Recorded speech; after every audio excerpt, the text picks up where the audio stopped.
On connaît tous cette histoire. L'histoire d'un commerçant nigérien qui dans les années 80 aurait eu l'idée de vendre de l'attiéké avec du poisson thon salé. Son nom, Garba. Le plat aurait connu un tel succès que les clients auraient fini par appeler ce repas le Garba en référence à son créateur. C'est l'histoire que tu connais peut-être, celle qu'on raconte dans les cours, dans les familles et même dans certains milieux scientifiques. Sauf qu'elle est fausse. Parce qu'en réalité, l'origine de ce plat emblématique de la Côte d'Ivoire est bien différente. Alors, que nous dit réellement l'histoire?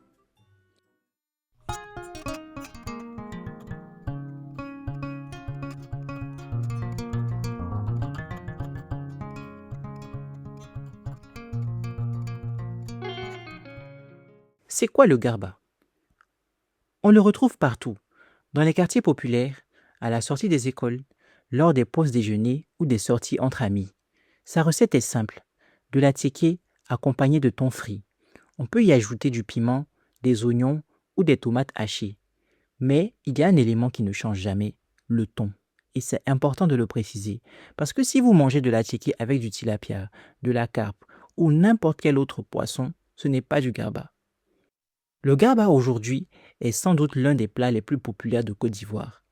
Pourtant, lorsqu'on demande autour de soi d'où vient le nom Garba, beaucoup répondent immédiatement qu'il s'agit du nom d'un commerçant nigérien. Alors, que nous dit réellement l'histoire? Pour la comprendre, il faut remonter au début des années 70. Nous sommes le 5 janvier 1970.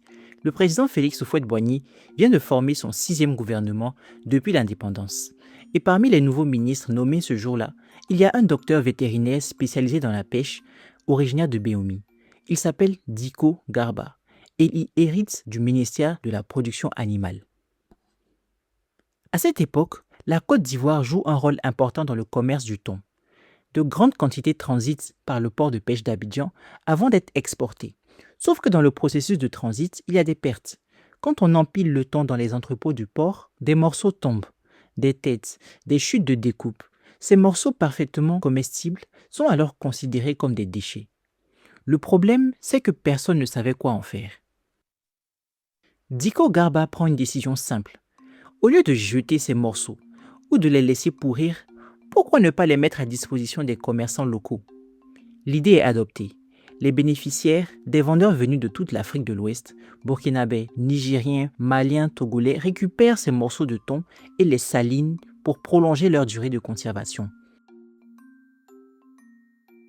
Progressivement, ce thon salé se retrouve sur les marchés locaux. L'initiative rencontre un tel succès que les populations commencent à appeler ce thon poisson garba, du nom du ministre qui, sans le savoir, venait de changer les habitudes alimentaires de tout un pays. Selon cette version de l'histoire, l'origine du nom serait donc liée non pas à un commerçant, mais à un responsable politique dont les décisions ont favorisé la diffusion du thon auprès des populations.